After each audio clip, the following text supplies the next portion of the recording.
ഇക്കഴിഞ്ഞ ബുധനാഴ്ച അർദ്ധരാത്രിയാണ് പെണ്ണൂക്കരയിലെ കെ രാജീവ് ഫ്യൂവൽസിൽ ലക്ഷങ്ങളുടെ കവർച്ച നടന്നത്. രാഹുൽ രാജീവ് എന്നയാളുടെ ഉടമസ്ഥതയിലുള്ളതാണ് പമ്പ്. പമ്പിന് പുറകിലുള്ള പാടശേഖരം വഴി കോമ്പൗണ്ടിൽ കയറിയ മോഷ്ടാവ് ഓഫീസ് റൂമിന്റെ ജനാല തകർത്താണ് അകത്ത് കയറിയത്.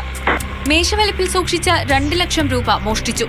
മേശവലിപ്പിന് താഴെ കവറിൽ 10,000 രൂപയുടെ ചില്ലറ സൂക്ഷിച്ചിരുന്നു. ഇതും കവർന്നെടുത്ത് പുറത്തിറങ്ങിയ മോഷ്ടാവ് ടെറസിൽ കയറി ഈ പണം തിട്ടപ്പെടുത്തിയ ശേഷമാണ് കടന്നത്.